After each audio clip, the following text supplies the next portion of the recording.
60 gradi, la benzina.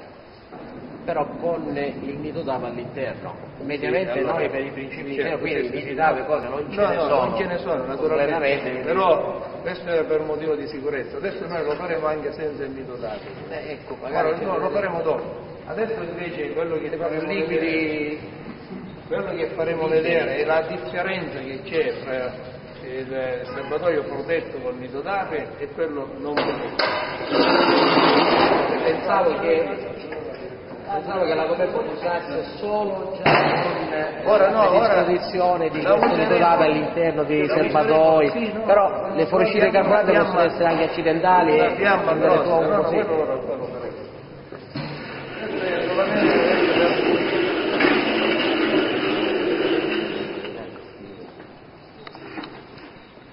noi daremo fuoco a questo serbatoio qui, della benzina dentro, vedremo l'altezza delle fiamme con il dispositivo di sicurezza e poi lo toglieremo questo dispositivo per far vedere la differenza che si ha. Fiamma che possa svilupparsi. Ribadisco che la coperta va utilizzata per un principio di incendio, per un focolaio, per un incendio diciamo di proporzioni diciamo accettabili dalla coperta.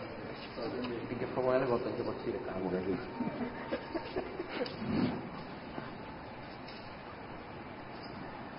noi abbiamo le fiamme che raggiungono una certa altezza, aspetta un minuto. Man mano che passa del tempo abbiamo meno vapori, qualche volta addirittura le fiamme si spengono. Adesso ora faremo vedere senza la fredda che cosa succede. Vai. Diciamo che quello io intendevo. A fiamme, ora sto per la differenza che noi adesso lo avremo assente e poi passiamo a un incendio senza l'ausilio del sistema di vorrei andare a mettere il voletto,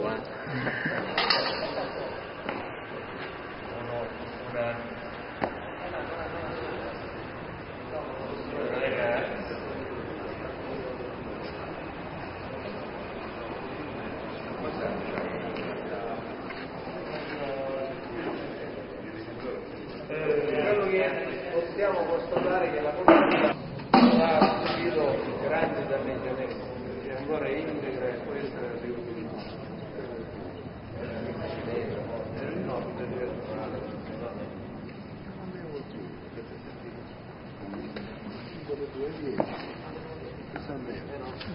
Ecco, ora quello che diceva il comandante.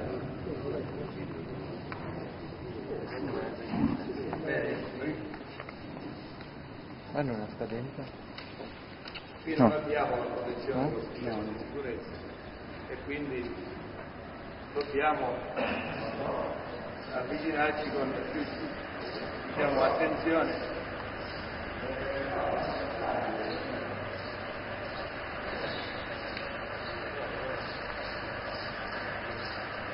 Anche in questo caso ancora abbiamo comunque delle fiamme, noi riusciamo a mantenere le mani sul fuoco senza che ci siano dei problemi di ustione. Abbiamo rotto il triangolo del come ninguno abbiamo più ossigeno, non abbiamo più.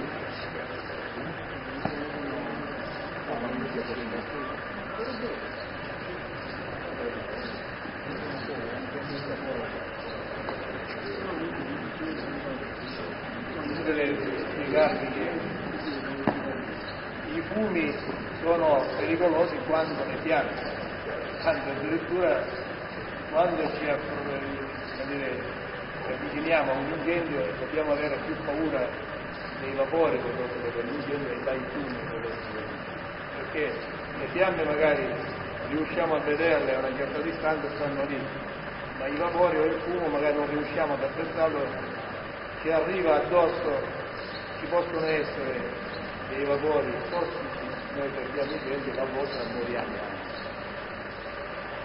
nelle statistiche dei morti prodotti dagli incendi dovete sapere che 94 persone morte su 100 morti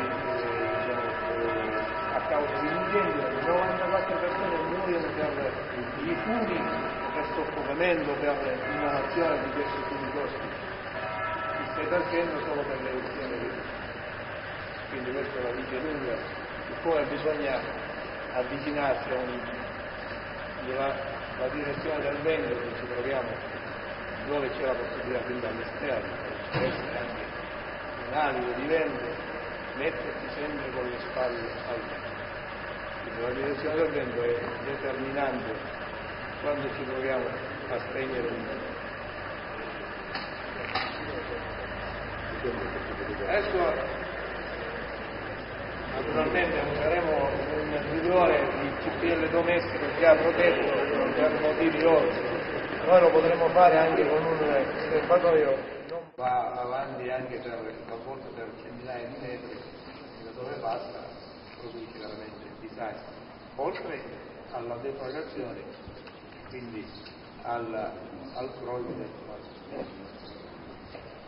Ora noi oggi abbiamo preso questa bombola trattata proprio per limitare al massimo eventuali incidenti, ma per azzerare eventuali pericoli che possano venire fuori. No, anche così. Allora, non vorrei che dire questo, se no asciugato. Che si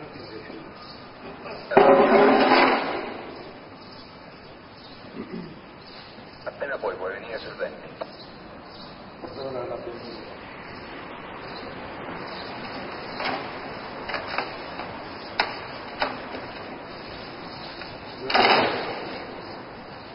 La quantità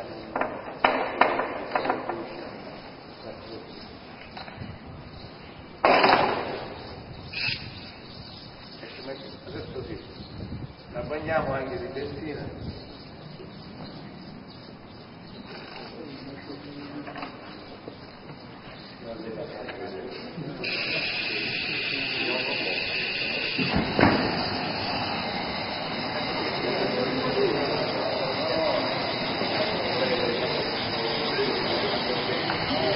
Adesso noi dobbiamo spegnere l'incendio e chiudere anche la bomba.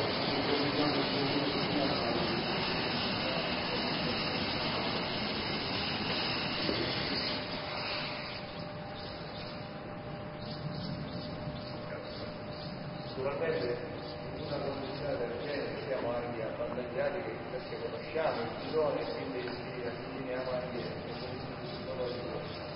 tranquilli. Un bidone che non conosciamo magari possiamo pensare che è troppo usato, ci possono essere altri problemi, può essere quasi vuoto, dovrebbe anche verificarsi l'eventuale ritorno di fiamma e pertanto siamo magari ci avviciniamo con più paura. Pertanto sapere che in un ambiente, in un appartamento, in una cucina collettiva, in una zona dove esistono questi bidoni, chi si avvicina, normalmente i pompieri, sapere che ci siano questi bidoni già trattati con questo dispositivo sicuramente vanno con più tranquillità. Se mesi fa in Francia un incendio un appartamento sono arrivati i pompieri, 6 pompieri sono entrati là e hanno detto attenzione se c'è una bombola in cucina, neanche il tempo di vederla questa bombola è esplosa e sono morti. E quelli che si trovavano lì. Se quella bombola avesse avuto questo dispositivo sicuramente non sarebbe mai esplosa.